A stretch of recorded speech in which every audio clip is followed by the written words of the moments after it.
Hello good morning to all of you, this is Vivek Kumar and welcome back to our YouTube channel.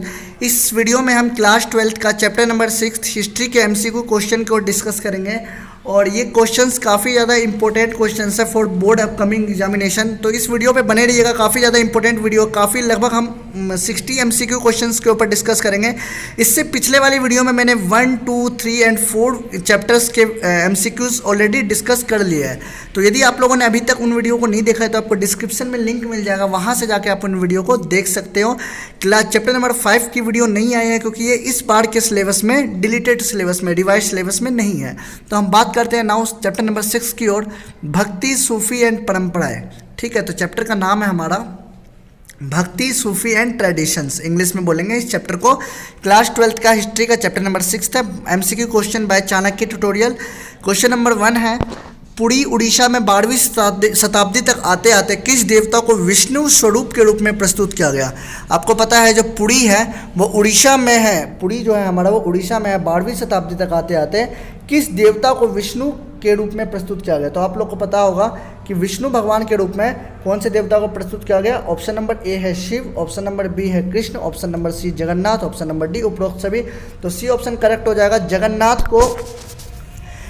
Jagannath को विष्णु के रूप में प्रस्तुत किया गया था। नाउ क्वेश्चन नंबर 2 की ओर मूव करते हैं। जगन्नाथ शब्द का शाब्दिक अर्थ क्या होता है, यानी जगन्नाथ शब्द का क्या होता है शाब्दिक अर्थ। ऑप्शन नंबर ए है संपूर्ण देश का स्वामी, ऑप्शन नंबर बी है संपूर्ण ब्रह्मांड का स्वामी, ऑप्शन नंबर सी है संपूर्ण विश्व का स्वामी, ऑप्शन नंबर डी है इनमें से सभी, ऑल ऑफ द अबव। तो इसका जो करेक्ट ऑप्शन हो जाएगा, जगन्नाथ का अर्थ होता है संपूर्ण विश्व का स्वामी। Option number C is correct. Now question number 3 की ओर मूव करते हैं। देवी की जो उपासना थी, आपको पता है जो देवी होती है, जो देवताओं की जो पत्नी होती है उनको देवी बोला जाता है। जैसे विष्णु की पत्नी लक्ष्मी हो गई देवी। तो देवी की उपासना किस से पोते गए पत्थर से होती थी। तो ऑप्शन नंबर ए है तिलक, ऑप्शन बी है चंदन, ऑप्शन सी है सिंदूर। ये ऑप्शन का ये क्वेश्चन काफ़ी ज़्यादा इजी है। तो ऑप्शन नंबर सी इसका करेक्ट है, सिंदूर से पोती गई पत्थर से देवी की उपासना होती। देवी की आराधना वाले पद्धति को किस नाम से जाना जाता है। ये क्वेश्चन नंबर 4 है हमारा। तो इसका ऑप्शन है देवी संप्रदाय, ऑप्शन बी है तांत्रिक, ऑप्शन सी है मूर्ति पूजा, ऑप्शन डी है इनमें से कोई नहीं। तो देवी की आराधना वाले पद्धति को तांत्रिक नाम से जाना जाता है, यानी कि option number B is the correct answer. तो देवी की आराधना वाले पद्धति को तांत्रिक नाम से जाना जाता है। नाउ क्वेश्चन नंबर 5 की ओर मूव करते हैं हम। क्वेश्चन नंबर हमारा 5 है, इनमें से कौन से वैदिक कुल से संबंधित है। आपको पता है जो वैदिक कुल से 4 तरह के वेद होते हैं, ऋग्वेद, सामवेद, अर्थवेद, यजुर्वेद। तो वैदिक कुल से कौन कौन सी चीज़ संबंधित है। Option A Agni, option B Indra, option C Soma, option D उपरोक्त सभी। तो उपरोक्त सभी इसका करेक्ट आंसर है, यानी कि D option is the correct. Now question number 6 की ओर मूव करते हैं। भक्ति परंपरा को कितने वर्गों में बांटा गया है। सिंपल आंसर है इसका निर्गुण और सगुण। तो भक्ति परंपरा को 2 भागों में बांटा गया। Option A is the correct answer, सगुण और निर्गुण। और ऑप्शन 7 है, सगुण भक्ति के अनुसार किसकी पूजा की जाती है। सगुण भक्ति के अनुसार किसकी पूजा की जाती है। शिव, विष्णु तथा उनके अवतार की आराधना। आपको पता है कि जो सगुण वाले जो भक्ति होती है वो मूर्ति पूजा पर विश्वास करते हैं। और ऑप्शन बी है मूर्ति पूजा की, ऑप्शन सी है देवियों की आराधना की, ऑप्शन डी है उपरोक्त सभी। यानी कि जो आप हर ऑप्शन में देख सकते हैं मूर्ति पूजा, देवियों की आराधना, तो इसका उपरोक्त सभी करेक्ट हो जाएगा क्योंकि ये मूर्ति पूजा पर क्या करते हैं, विश्वास करते हैं। ये शिव की, विष्णु की और उनके अवतारों की पूजा करते हैं। तो इसका डी ऑप्शन करेक्ट हो जाएगा। निर्गुण भक्ति के अनुसार किसकी पूजा की जाती थी। निर्गुण में क्या होता है, मूर्ति को नहीं पूजा जाता है, मूर्ति पूजा नहीं की जाती है। ऑप्शन ए है निराकार ईश्वर की आराधना, यानी कि ईश्वर को नहीं पूजा जाता है। ऑप्शन बी है मूर्ति पूजा, ऑप्शन सी है अमूर्त पूजा, ऑप्शन डी है ए और सी दोनों। तो आप देख सकते हो ए में क्या है, ईश्वर की पूजा नहीं की जाती है, निराकार मतलब जिसका कोई आकार ना हो। ऑप्शन सी है अमूर्त पूजा, यानी कि मूर्ति पूजा नहीं होती है। तो ऑप्शन डी इसका करेक्ट हो जाएगा क्योंकि ए भी सही है और सी भी सही है। तो ए और सी दोनों इसका करेक्ट आंसर आ जाएगा। नाउ क्वेश्चन नंबर 9 की ओर मूव करते हैं। भक्ति आंदोलन की शुरुआत किस शताब्दी में हुई थी, किस सन में हुई थी, यानी कि। तो ऑप्शन ए है 5वीं शताब्दी, ऑप्शन बी है 6ठी शताब्दी, ऑप्शन सी है 7वीं शताब्दी, ऑप्शन डी है 8वीं शताब्दी। तो now question number B is the correct answer. भक्ति आंदोलन की शुरुआत 6ठी शताब्दी से ही हो गई थी। निम्नलिखित में से कौन से विष्णु भक्त होते हैं। आपको पता है विष्णु भक्त होते हैं। ऑप्शन ए है अलवार, ऑप्शन बी है नैनार, ऑप्शन सी है वीरशैव, ऑप्शन सी है उपरोक्त सभी, डी है उपरोक्त सभी। तो अलवार जो होते हैं वो विष्णु भक्त होते हैं। तो option A is the correct answer. Now question number 10th की ओर मूव करते हैं। इनमें से कौन से शिव के भक्त होते हैं। अलवार आपको पता है विष्णु भक्त होते हैं, तो शिव के भक्त कौन होंगे। नैनार जो होते हैं वो शिव के भक्त होते हैं। तो option number B is the correct answer, Alvar, Nayanar, Jain और उपरोक्त सभी। तो बी इसका करेक्ट आंसर है क्वेश्चन नंबर 10th का। नाउ 11th क्वेश्चन की ओर मूव करते हैं। ये वेरी इंपॉर्टेंट क्वेश्चन है। नल हीरा दिव्य प्रबंधनम का संबंध निम्न में से कौन से काव्य से है? तो ये ऑप्शन जो नल हीरा दिव्य प्रबंधनम है ये एक तमिल काव्य है और इसका संबंध अलवार संतों से है। तो ऑप्शन नंबर ए है अलवार संत, ऑप्शन नंबर बी है नैनार संत, ऑप्शन नंबर सी है ब्राह्मण का काव्य संकलन, ऑप्शन नंबर डी है इनमें से कोई नहीं। तो अलवार संतों का महाकाव्य, अलवारों का एक काव्य है, तमिल काव्य है नल हीरा दिव्य प्रबंधनम। ये कौन से भाषा में? तमिल भाषा में। नाउ क्वेश्चन नंबर 12 की ओर मूव करते हैं। अंडाल नामक स्त्री किस देवता को प्रिय मानती थी? पता है अंडाल नाम की जो स्त्री थी वो विष्णु को प्रिय मानती थी। Option B is the correct answer, Shiva को नहीं मानती थी, सोम को नहीं मानती थी, कोई नहीं। तो इसका ऑप्शन हो जाएगा बी, विष्णु को अंडाल क्या मानती थी? प्रिय मानती थी। नाउ क्वेश्चन नंबर 13 है। निम्नलिखित में से किस नैनार स्त्री ने घोर तपस्या का मार्ग अपनाया था? आपको पता है नैनार स्त्री जो थी वो शिव को प्रसन्न करने के लिए उन्होंने घोर तपस्या का मार्ग अपनाया था। तो इसका कौन सा ऑप्शन हो जाएगा? अंडाल, कड़क्काल, अम्मैयार, ऑप्शन सी है मीरा, ऑप्शन डी है उपरोक्त सभी। तो कड़ाइकल अम्मैयार इसका करेक्ट आंसर हो जाएगा क्योंकि ये जो महिला थी इन्होंने घोर तपस्या का मार्ग अपनाया था। किसको खुश करने के लिए? शिव जी को खुश करने के लिए। Option number B is the correct answer. Now question number 14 की ओर मूव करते हैं। निम्नलिखित में से किस शासक ने मंदिरों के निर्माण के लिए दान दिए थे? जहाँ पे मंदिर आ जाए वहाँ पे आंसर चोल वंश आ जाएगा। चोल वंश ने काफ़ी ज़्यादा मंदिरों का निर्माण कराया था। ऑप्शन नंबर ए है चोल, बी है पल्लव, ऑप्शन सी है कुषाण, ऑप्शन डी है इनमें से कोई नहीं। तो Chola is the correct answer. Now move करते हैं क्वेश्चन नंबर 15 की ओर। निम्नलिखित में से कौन से मंदिर चोल सम्राटों की मदद से बने? आपको पता है कि चोल सम्राट मंदिर बनाने में काफ़ी ज़्यादा इंटरेस्टेड रहते थे। तो चोल सम्राटों ने कौन कौन सा मंदिर बनाया था? ऑप्शन नंबर ए है चिदम्बरम, ऑप्शन नंबर बी है तंजावुर, ऑप्शन नंबर सी है गंगे कोडा चोलपुरम, ऑप्शन डी है उपरोक्त सभी। तो ये जो तीनों मंदिर थे ना ये तीनों चोल सम्राटों ने बनाए थे। तो उसका मतलब ऑप्शन डी करेक्ट हो जाएगा, उपरोक्त सभी। ऊपर के सभी तीनों करेक्ट है, चिदम्बरम, तंजावुर और गंगे कोडा चोलपुरम। नाउ क्वेश्चन नंबर 16 की ओर मूव करते हैं। अलवार और नैनार डैश कृषकों द्वारा सम्मानित होते थे। अलवार और नैनार को कौन से कृषक सम्मानित करते थे? अलवार और नैनार को। तो ऑप्शन नंबर ए है गरीब कृषक, ऑप्शन नंबर बी है वेल्लाल, ऑप्शन नंबर सी है जमींदार, ऑप्शन नंबर डी है इनमें से कोई नहीं। तो वेल्लाल कृषक क्या होते थे? अलवार और नैनार को क्या करते थे? सम्मानित करते थे। Option number B is the correct answer. Now question number हम बात करते हैं, ये बी करेक्ट है हमारा। क्वेश्चन नंबर 17 की ओर बात करते हैं। 17th क्वेश्चन, त्वरम ग्रंथ का संबंध किस से है? जो त्वरम ग्रंथ होते हैं इसका संबंध किससे है? ये काफ़ी डीप में पूछे गए क्वेश्चंस है और यदि आप इस क्वेश्चंस को एमसीक्यूज़ को कर लेते तो आपके 1 मार्कर क्वेश्चन जितने भी एमसीक्यूज़ के इस चैप्टर के क्लियर हो जाएंगे। हम पूरे चैप्टर्स के वीडियो लाएंगे जो भी आपके एग्जामिनेशन में आएंगे, तो सभी चैप्टर्स का एमसीक्यूज़ आपको हमारे चैनल पर मिल जाएगा। त्वरम ग्रंथ का संबंध किससे है? तो ऑप्शन ए है संतों की जीवनी, ऑप्शन बी है भक्ति साहित्य, ऑप्शन सी है राजा की जीवनी, ऑप्शन डी है भजनों का संकलन। तो त्वरम ग्रंथ का संबंध संतों की जीवनी से है। Now question number A is the correct answer. किस चोल सम्राट ने अपार सबंद्रम और सुंदरम धातु की प्रतिमा लगाई थी? कौन से चोल सम्राट थे जिन्होंने अपार सबंद्रम और सुदम्बरम की धातु प्रतिमा एक मंदिर में लगाई थी? ये धातु की प्रतिमा है अपार सबंद्रम और सुंदरम।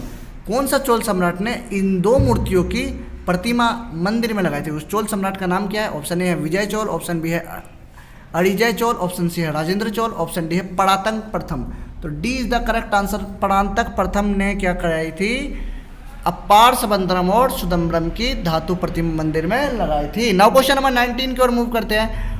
12वीं शताब्दी में कर्नाटक में एक नवीन आंदोलन का शुरुआत हुई थी। उस नवीन आंदोलन का शुरुआत किस ब्राह्मण ने किया था? ऑप्शन ए है बासवन्ना, ऑप्शन बी है चालुक्य राजा, ऑप्शन सी है हरिहर बुक्का, ऑप्शन डी है इनमें से सभी। तो बासवन्ना के नेतृत्व में कर्नाटक में एक आंदोलन की शुरुआत हुई थी। Option A is the correct answer. Now question number 20 की ओर मूव करते हैं। निम्नलिखित में से कौन से कलाचूरी राजा के दरबार में मंत्री थे? कलाचूरी राजा थे, इनमें से उनके मंत्री कौन थे? कलाचूरी के मंत्री कौन थे? ऑप्शन ए है टोडरमल। टोडरमल जो थे अकबर के वित्त मंत्री थे। ऑप्शन बी है बासवन्ना, ऑप्शन सी है अकबर, ऑप्शन डी है बीरबल। यानी कि बासवन्ना जो थे कलाचूरी के मंत्री थे। तो option B is the correct answer. आप क्वेश्चन नंबर 21 है। बासवन्ना के अनुयायी क्या कहलाते थे? अनुयायी, अनुयायी का मतलब हो गया बासवन्ना के शिष्य। तो ऑप्शन ए है लिंगायत, ऑप्शन बी है वीर शैव, ऑप्शन सी है शिव के वीर, ऑप्शन डी है उपरोक्त सभी। तो ये क्वेश्चन मैं आप पे छोड़ता हूँ, आपको आता होगा तो आप लोग कमेंट कीजिएगा या फिर आप लोग बुक में जाके ढूंढिएगा। तो बासवन्ना के जो अनुयायी कहलाए थे, चलो मैं आपको हिंट देता हूँ, लिंगायत होते थे या वीर शैव होते थे। चलो आप खुद करिएगा इस क्वेश्चन को, शिव के वीर या डी उपरोक्त सभी। तो 21 आप पे मैंने छोड़ रखा है। नाउ क्वेश्चन नंबर 22 की ओर मूव करते हैं। निम्नलिखित में से किसका संबंध वीरशैव परंपरा से नहीं है? तो वीरशैव परंपरा से नहीं है, तो मृतकों को दफनाना, ये मृतकों को दफनाते थे, आपको याद रखना होगा, वीरशैव वाले मृतकों को दफनाते थे। जाति प्रथा का विरोध करते थे। विधवा पुनर्विवाह पर रोक, इन्होंने विधवा पुनर्विवाह पर रोक नहीं लगाया था। ये विधवा दोबारा से विवाह कर सकती थी, तो वीरशैव परंपरा इन चीज़ों पे रोक नहीं लगाते थे। तो सी ऑप्शन इसका करेक्ट हो जाएगा, क्योंकि रोक नहीं लगाते थे। इन्होंने क्या बोला है, इनमें से कौन सा वीरशैव परंपरा से संबंधित नहीं है? तो यानी कि विधवा पुनर्विवाह पर रोक लगाना ये वीरशैव के परंपरा से संबंधित नहीं है। नाउ क्वेश्चन नंबर 23 की ओर मूव करते हैं। इस्लाम का ज्ञाता क्या होता है? इस्लाम का जो ज्ञाता होता है उसे क्या कहते हैं? ऑप्शन ए है काजी, ऑप्शन बी है सरिया। तो सिंपल सा क्वेश्चन है, उल्मा कहते हैं उसे, हम क्या कहते हैं? उल्मा। उल्मा जो होता है इस्लाम के ज्ञाता होते हैं। मोहम्मद बिन कासिम कहाँ का सेनापति था? अरब का, भारत का, यूरोप का, अमेरिका का। तो सिंपल क्वेश्चन है, मोहम्मद बिन कासिम अरब का सेनापति था। Option A is the correct answer. Now question number 25 की ओर मूव करते हैं। मोहम्मद बिन कासिम ने सिंध को कब जीता? ऑप्शन ए 710 ईस्वी, ऑप्शन बी 711 ईस्वी, सी है 712, डी है 713। तो option B is the correct answer. 711 ईस्वी में मोहम्मद बिन कासिम ने सिंध को जीता। नाउ क्वेश्चन नंबर 26 की ओर मूव करते हैं। मुगल सल्तनत की स्थापना कब हुई थी? आपको पता है मुगल की जो स्थापना हुई थी 1526 में हुई थी। मुगल की स्थापना, बाबर मुगल वंश के पहले शासक थे और इन्होंने इब्राहिम लोदी को पानीपत की पहली लड़ाई में हरा दिया था। तो अब 1526 कौन सी शताब्दी में आता है? 16वीं शताब्दी में आता है। तो इसका करेक्ट आंसर हो जाएगा 16वीं शताब्दी। मुगल वंश की स्थापना भारत में कब हुई थी? 16वीं शताब्दी में। नाउ क्वेश्चन नंबर 27 की ओर मूव करते हैं। इस्लाम शासकों के क्षेत्र में रहने वाले यहूदी को क्या कहते हैं? इस्लाम के क्षेत्र में जो यहूदी रहते हैं, यहूदी पता है आज के समय में यहूदी जो केवल एकमात्र देश है जहाँ इजराइल एकमात्र देश है जहाँ पे यहूदी रहते हैं। तो इस्लाम के क्षेत्र में रहने वाले यहूदी को क्या कहते हैं? ऑप्शन ए है जिम्मी, ऑप्शन बी है उल्मा, ऑप्शन सी है सरिया, ऑप्शन डी इनमें से कोई नहीं। तो वेरी इंपॉर्टेंट क्वेश्चन ये जिम्मी कहते हैं। इस्लाम के क्षेत्र में रहने वाले यहूदी क्या कहलाते हैं? जिम्मी। नाउ क्वेश्चन नंबर 28 की ओर मूव करते हैं। जजिया क्या है? गैर मुसलमानों से लिया गया कर। ऑप्शन बी है मुसलमानों से लिया गया कर, ऑप्शन सी है किसानों से लिया गया कर, ऑप्शन डी है उपरोक्त सभी। तो जजिया जो एक टैक्स है जो गैर मुसलमान होते हैं, यानी कि जो हिंदू होते हैं, सिख होते हैं, क्रिश्चियन होते हैं, पारसी होते हैं, इन सभी से जो गैर मुसलमान, मुस्लिम को छोड़ के सभी से लिया जाने वाला टैक्स होता है जजिया। क्वेश्चन नंबर 29 है। सरिया क्या है? सरिया एक तरह का कानून है जो मुसलमानों को निर्देशित करता है। तो ऑप्शन ए इसका करेक्ट हो जाएगा। मुसलमानों को निर्देशित करने वाला कानून सरिया कहलाता है। ऑप्शन बी है ईसाई को, तो ये इनकरेक्ट है। क्वेश्चन नंबर 30 है। उस परंपरा को क्या कहते हैं जिसमें स्त्री अपने विवाह के बाद अपने मायके में रहती है? उस परंपरा को क्या कहते हैं? मातृगृहिता कहते हैं उस परंपरा को। तो option number C is the correct answer. मातृगृहिता कहलाती है। ठीक है, उस परंपरा को जिस परंपरा में स्त्री विवाह के बाद अपने मायके में रहती है। तो क्वेश्चन नंबर सी, इसका सी आंसर करेक्ट हो जाएगा। क्वेश्चन नंबर 31 की ओर मूव करते हैं। तुर्की मुसलमानों को क्या कहते हैं? तो तुर्की मुसलमान क्या कहलाते हैं? तुरुस्क कहलाते हैं, ताजिक कहलाते हैं, यमन कहलाते हैं, उपरोक्त सभी। तो ये क्वेश्चन भी मैंने आपके ऊपर छोड़ रखा है, तो आप लोग इस क्वेश्चन का रिप्लाई कीजिएगा कमेंट सेक्शन में। 31 क्वेश्चन का आंसर भी। नाउ क्वेश्चन नंबर 32 की ओर मूव करते हैं। फारस के लोगों को क्या कहा जाता है? फारस के जो लोग होते हैं इन्हें क्या कहा जाता है? तो ऑप्शन ए है ताजिक, ऑप्शन बी है पारसिक, ऑप्शन सी है यमन, ऑप्शन डी है तुरुस्क। तो Parsik is the correct answer. तो ऑप्शन नंबर बी क्या हो जाएगा? इसका करेक्ट हो जाएगा। जो फारस के लोग होते हैं उन्हें पारसिक कहा जाता है। नाउ क्वेश्चन नंबर 33 की ओर मूव करते हैं। इस्लामी ग्रंथों में सूफीवाद के लिए निम्नलिखित में से किस शब्द का उपयोग हुआ? इस्लामी ग्रंथों में सूफीवाद के लिए निम्नलिखित में से किस शब्द का प्रयोग हुआ था? तो सूफीवाद के लिए ऑप्शन ए है सूफ, ऑप्शन बी है तसव्वुफ, ऑप्शन सी है सूफीवाद, ऑप्शन डी है उपरोक्त सभी। तो इस्लामी ग्रंथों में सूफीवाद को तसव्वुफ कहा जाता था। ऑप्शन बी करेक्ट हो जाएगा। इंपॉर्टेंट क्वेश्चन है ये भी।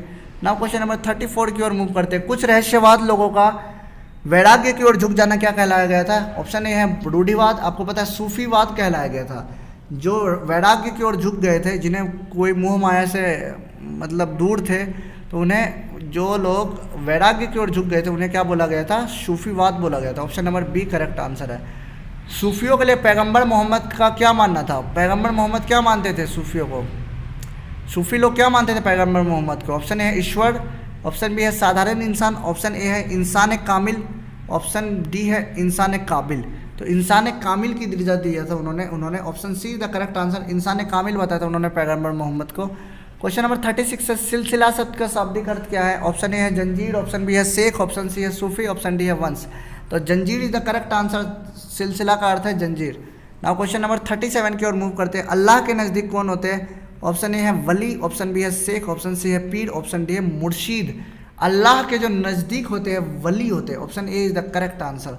नाउ क्वेश्चन नंबर 38 की ओर मूव करते हैं। सरिया की जो अवहेलना करते हैं उन्हें बेशरिया बोला जाता है, option B is the correct answer. ठीक है, आप सारे क्वेश्चंस को, इंपॉर्टेंट क्वेश्चन है, सारे क्वेश्चंस को कर लीजिएगा। नाउ 39 क्वेश्चन है, शेख निजामुद्दीन औलिया की दरगाह कहाँ पर है? Option number A Delhi, B Kanpur, C Ajmer, D Pakistan. तो निजामुद्दीन की दरगाह दिल्ली में, आपको पता होगा ये तो, ऑप्शन ए है दिल्ली। क्वेश्चन नंबर 40 है, निम्नलिखित में से किसे गरीब नवाज कहा जाता है? ऑप्शन ए है ख्वाजा मोइनुद्दीन चिश्ती, ऑप्शन बी है शेख नसरुद्दीन चिश्ती, ऑप्शन डी है फरीदुद्दीन, ऑप्शन डी है इनमें से कोई नहीं। तो ख्वाजा मोइनुद्दीन चिश्ती की दरगाह को गरीब नवाज का दरगाह कहा जाता है। वेरी इंपॉर्टेंट क्वेश्चन है, ख्वाजा मोइनुद्दीन को गरीब नवाज कहा जाता है। ऑप्शन बी है 41 है, ख्वाजा मोइनुद्दीन चिश्ती की दरगाह पर पहली बार कौन आया था?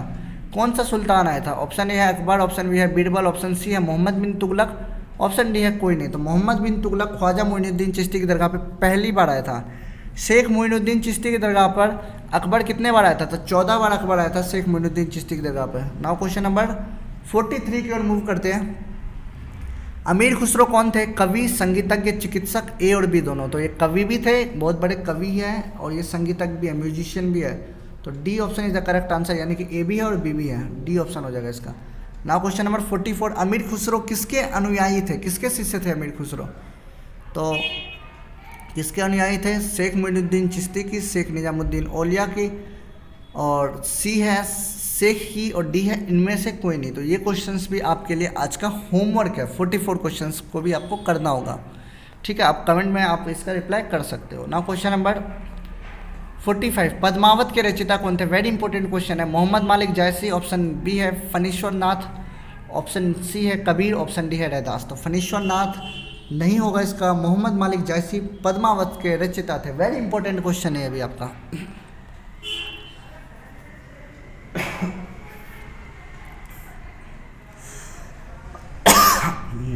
46 क्वेश्चन है, निम्नलिखित में से ईश्वर को अल्लाह, खुदा और पीर कौन कहते थे?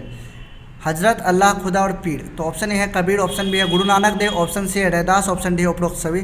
तो कबीर कहते थे अल्लाह, खुदा, पीर और हजरत, ईश्वर को। ऑप्शन 47 है, कबीर को भक्ति का मार्ग दिखाने वाले गुरु कौन थे? कबीर के गुरु कौन थे? अभी ऑप्शन ए है रामानंद, ऑप्शन बी है चैतन्य महाप्रभु, ऑप्शन सी है रैदास, ऑप्शन डी है गुरु नानक। कबीर के गुरु का नाम रामानंद था, option A is the correct answer. ना क्वेश्चन नंबर 48 की ओर मूव करते हैं। पंजाब का ननकाना गांव जो आज रावी नदी के समीप है, इसका जन्म कौन से संबंध से हुआ था? कौन जन्मे थे पंजाब के ननकाना गांव में? ऑप्शन ए है गुरु नानक, ऑप्शन बी है बाबा फरीद, ऑप्शन सी है रैदास, ऑप्शन डी है गुरु अर्जुन देव। तो गुरु नानक जो थे वो कहाँ जन्मे थे? ननकाना गांव में जन्मे थे, पंजाब के ननकाना गांव में। क्वेश्चन नंबर 49, बाबा गुरु ने किस भक्ति का प्रचार किया? निर्गुण भक्ति का प्रचार किया। वेरी इंपॉर्टेंट क्वेश्चन है, क्योंकि ये मूर्ति पूजा को नहीं मानते थे। नाउ क्वेश्चन नंबर 50 की ओर मूव करते हैं। मर्दाना किसका सेवक था? गुरु गोविंद सिंह, गुरु नानक, गुरु अर्जुन देव, इनमें से कोई नहीं। तो मर्दाना जो था वो गुरु नानक का सेवक था, option B is the correct answer. Now question number 51 है, गुरु नानक ने अपने बाद किसे अपना गुरु का पद दिया? तो गुरु गोविंद सिंह, गुरु अंगद, गुरु अर्जुन देव, गुरु तेग बहादुर। तो गुरु अंगद को गुरु नानक के बाद पद दिया गया, यानी कि सिख धर्म के दूसरे गुरु थे। नाउ क्वेश्चन नंबर 52 की ओर मूव करते हैं। सिख धर्म के 5वें गुरु का नाम क्या बताइए? तो 5वें गुरु का नाम था इनका अर्जुन देव। तो option A is the correct answer, ये आप देख लीजिएगा 52 में। नाउ 53 की ओर मूव करते हैं। गुरु नानक तथा उनके 4 उत्तराधिकारियों को क्या कहा जाता है? गुरु नानक और उनके 4 उत्तराधिकारियों को, यानी कि गुरु नानक पहले उत्तराधिकारी थे सिख धर्म के, उसके बाद जो 4 उत्तराधिकारी थे उन्हें क्या कहा जाता है? Option A Gurbani, option B है शबद, ऑप्शन सी है ज्ञान, ऑप्शन डी है गुरु वचन। तो इसका option A is the correct answer, Gurbani कहा जाता है उनके उत्तराधिकारियों को और गुरु नानक को। नाउ क्वेश्चन नंबर 54 की ओर मूव करते हैं। सिख धर्म के 10वें गुरु कौन थे? गुरु Govind Singh is the correct answer. गुरु गोविंद सिंह सिख धर्म के अंतिम गुरु थे और 10वें गुरु थे। नाउ क्वेश्चन नंबर 55 की ओर मूव करते हैं। 55 है, खालसा पंथ की स्थापना किसने की थी? गुरु तेग बहादुर, ऑप्शन बी है गुरु अर्जुन देव, ऑप्शन डी है गुरु नानक, ऑप्शन सी है गुरु नानक, ऑप्शन डी है इनमें से कोई नहीं। तो खालसा पंथ की स्थापना इनमें से कोई नहीं, ये option is the correct answer हो जाएगा, क्योंकि खालसा पंथ की स्थापना सिख धर्म के 10वें गुरु गोविंद सिंह ने की थी। खालसा पंथ की स्थापना किसने की थी? गुरु गोविंद सिंह ने। इसमें बताया गया था 5 प्रतीक थे खालसा पंथ के। इसकी स्थापना कब की गई थी? 1699 में की गई थी। ठीक है, तो इसमें कोई भी कहीं पे भी गुरु गोविंद सिंह नहीं है, तो इसका ऑप्शन डी हो जाएगा। आपको याद रखना होगा किसने की थी इसकी स्थापना? गुरु गोविंद सिंह ने। नाउ क्वेश्चन नंबर 56 की ओर मूव करते हैं। खालसा पंथ के 5 प्रतीक क्या थे? बिना कटे केस, कृपान और कच्छ, ऑप्शन सी है कंघा और लोहे का कड़ा, ऑप्शन डी और उपरोक्त सभी। तो 5 प्रतीक थे ये, उपरोक्त सभी, पाँचों के पाँचों इसके प्रतीक थे। ऑप्शन नाउ क्वेश्चन नंबर 57 की ओर मूव करते हैं। मीरा ने किसे अपना गुरु माना, किसे अपना पति स्वीकार किया? तो ऑप्शन ए है विष्णु, ऑप्शन बी है कृष्ण, ऑप्शन सी है शिव, ऑप्शन डी इनमें से कोई नहीं। तो कृष्ण को वो अपना पति मानते थे। Option number B is the correct answer. Now question number हम 58 की ओर मूव करते हैं। निम्नलिखित में से रैदास किसके गुरु थे? रैदास मीराबाई के गुरु थे। Option number A is the correct answer. Now question number 59 की ओर मूव करते हैं। शंकर देव की काव्य रचना है। तो ये क्वेश्चन है कीर्तन, घोष, पद्मावत, उपदेश, इनमें से कोई नहीं। तो इनकी काव्य रचना का क्या नाम है? कीर्तन घोष। क्या नाम है इसका? 59 का आंसर हो जाएगा कीर्तन Ghosh. Question number option number A is the correct answer. Now question number 60 की ओर मूव करते हैं। 15वीं शताब्दी के उत्तरार्ध में असम में एक वैष्णव धर्म के प्रचारक का उदय हुआ था के रूप में कौन उभरे थे? यानी कि 15वीं शताब्दी में असम में वैष्णव धर्म का प्रचार किसने किया था? असम पता है आपको भारत का एक राज्य है। इसमें वैष्णव धर्म का प्रचार किसने किया था? तो ऑप्शन ए है शंकर, ऑप्शन बी है देवराज, ऑप्शन सी है शंकर देव, ऑप्शन डी है शंकराचार्य। तो Shankar Dev is the correct answer. Now question number 60, इसका सी ऑप्शन करेक्ट हो जाएगा। यानी कि असम में वैष्णव धर्म का प्रचार शंकर देव ने किया था। तो यहाँ से ये PDF खत्म होता है। ये by Vivek Kumar Jha most important questions of chapter number 6 for board examination. काफ़ी इंपॉर्टेंट PDF है। यदि आपको ये PDF चाहिए तो आप लोग हमारे इंस्टाग्राम ID पर आप लोग हमसे कांटेक्ट कर सकते हो। इसके लिए आप लोग को क्या करना होगा? सिंपली से जाके आपको चैनल को सब्सक्राइब करना होगा और वहाँ पे जाके आप लोग वहाँ पे हमें फॉलो कर सकते हो। तो thank you for watching this video. Have a good day, take care. जब तक मिलते हैं अगले किसी नए वीडियो में, जब तक के लिए धन्यवाद आप सभी का। जय हिंद, जय भारत।